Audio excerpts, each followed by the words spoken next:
Bill, when I go on Facebook and look at other social media, there are a lot of people who want to know what you think about current politics, social issues.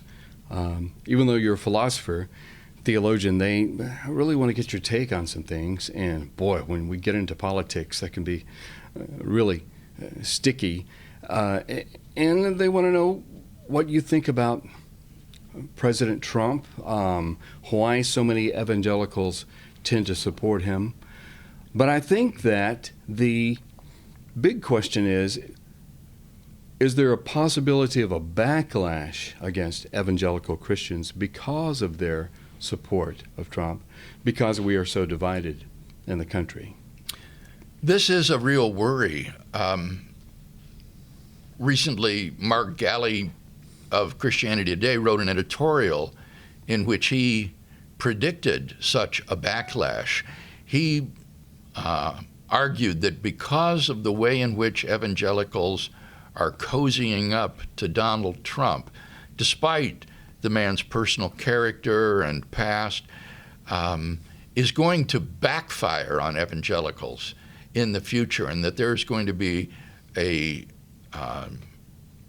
reaction against them, turning away from Christianity, so that in the end, he fears the Trump presidency and the evangelical alliance with him may be to the detriment of the cause of Christ in our country. And that's a really good question that we all need to ask ourselves, I think. Why is there so much support in the first place if it's so controversial and if it could cause backlash?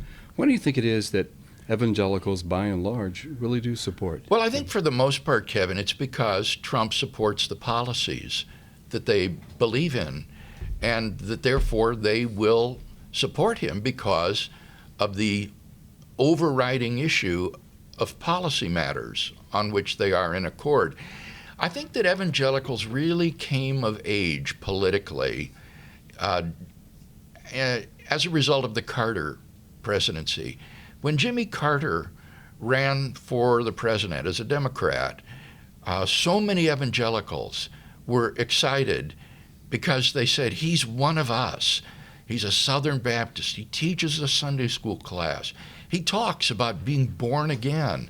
And I remember at the time being excited that I could pray for a president now who was my brother in Christ and who was in tune with God, and that God would be at work in his life and directing him. And so many evangelicals, I think, were very enthusiastic about President Carter and his candidacy because of his evident Christian faith. And that led to then a bitter disappointment with Carter when he turned out to be, in their view, weak and ineffectual. He turned out to be just a one-term president, and instead, Ronald Reagan was elected, a divorcee, which at that time was scandalous, not to all signs an evangelical Christian himself, but who at least gave lip service to the causes that evangelicals believed in. And I think what evangelicals saw at that time is that it really isn't important what a person's personal beliefs are.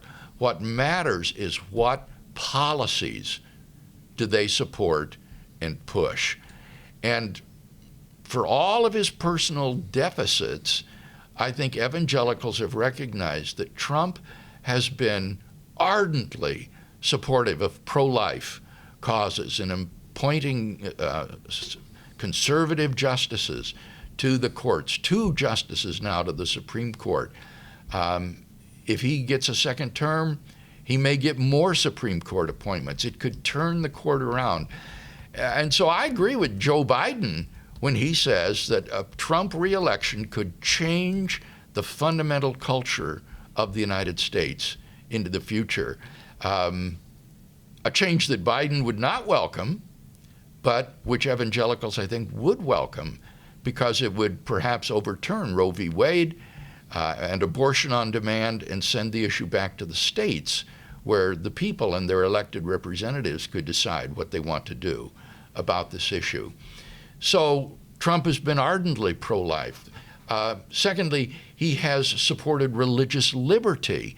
You think of the overstepping of its bounds in Colorado, of the court that ruled that a baker had to put a pro-homosexual or gay message on a wedding cake that he had created, when he said, no, this violates my free speech. I cannot be compelled to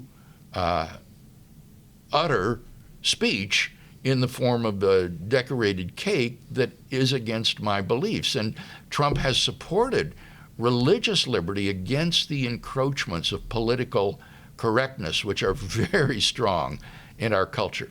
And then religious persecution.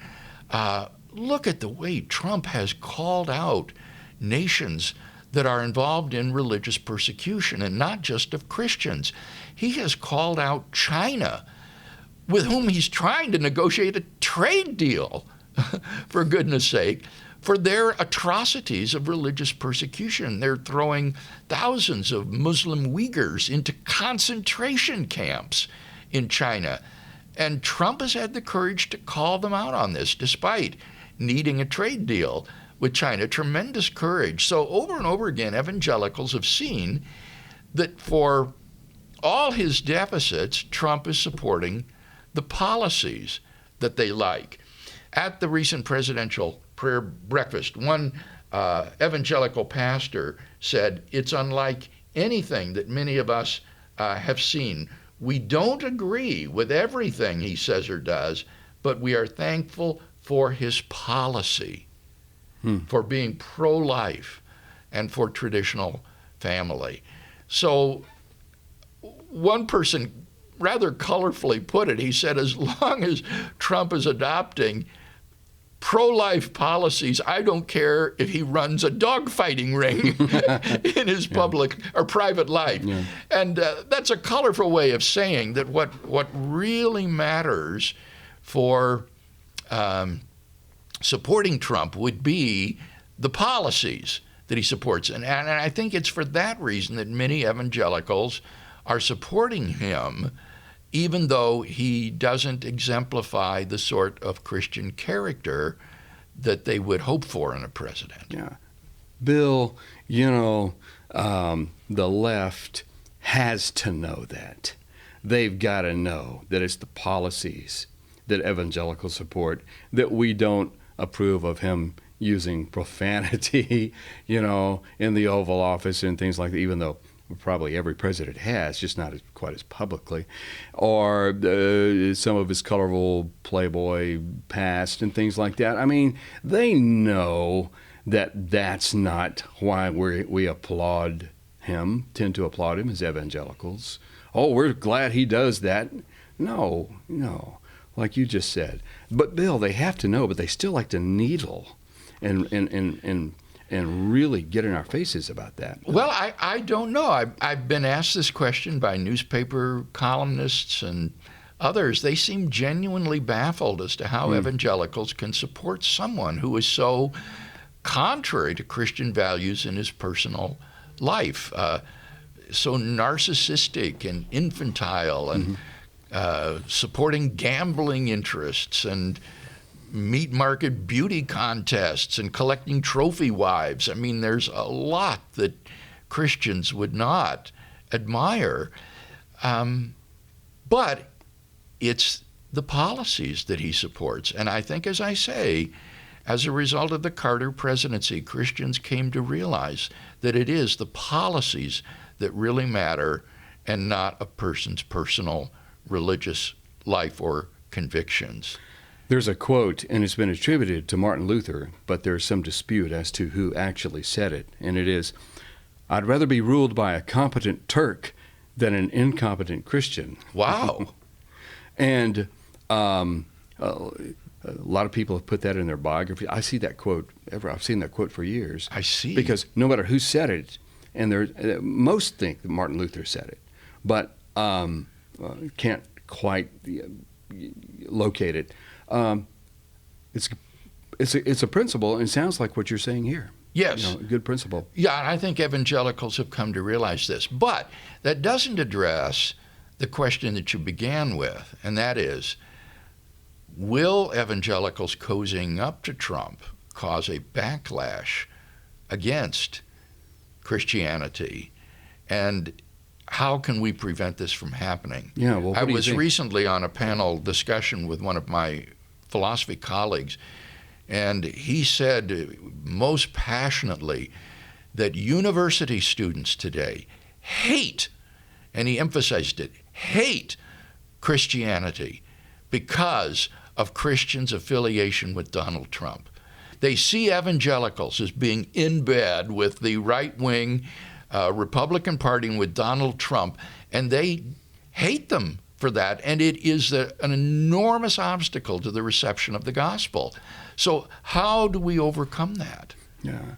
Have you thought about what we do either to prevent a backlash or to deal with the backlash that is already starting to filter in? Yes, I wonder whether there is a backlash yet, Kevin. I would like to see evidence of it. I think that there are fears of it. People worry.